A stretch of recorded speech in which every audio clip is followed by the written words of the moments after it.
पश्चिम बंगाल के मुख्यमंत्री ममता बनर्जी ने जनसभा को संबोधित करते हुए कहा कि मालदा में जो घटना घटी पता नहीं किसने किया, लेकिन मुझे किसी ने कोई खबर नहीं दी। मुझे ये लोग कोई जानकारी नहीं देते। रात 12 बजे इन्होंने न्यायाधीश के घर के घेराव किया। मुर्शिदाबाद, मालदा, उत्तर दिनाजपुर में भाजपा गेम प्लान करे। भवानीपुर में भी कई लोगों के नाम काटे गए।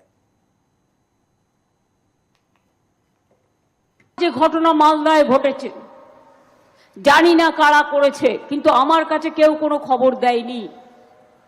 কারণ এখানকার চিফ সেক্রেটারি আমার সাথে আজ পর্যন্ত কল অন করেনি, আমাকে কোনো ইনফরমেশন এরা দেয় না।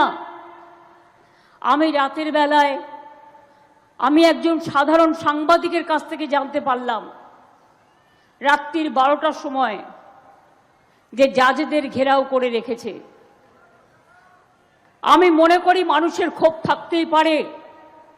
মুর্শিদাবাদ, মালদা, উত্তর দিনাজপুর জুড়ে বিজেপির গেম প্ল্যান অনুযায়ী আমার ভবানীপুর কেন্দ্রেও জেনে রাখবেন, আমার 1.5খানা ওয়ার্ড আছে যেখানেও সংখ্যালঘুদের নাম বাদ দিয়েছে, এখানেও ঢেলে বাদ দিয়েছে, এটা আমরা সবাই জানি।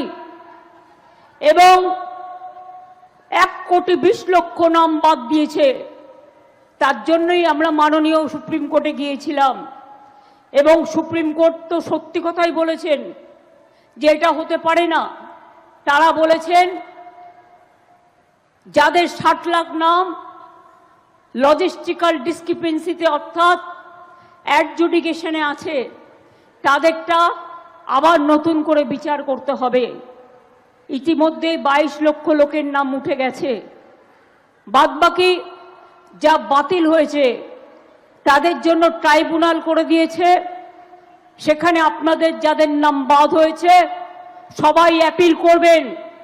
13টা ডকুমেন্ট ছাড়াও ইসির আরও যদি কোনো ডকুমেন্ট থাকে সেই ডকুমেন্ট নিয়ে আপনাদের যেতে বলেছে।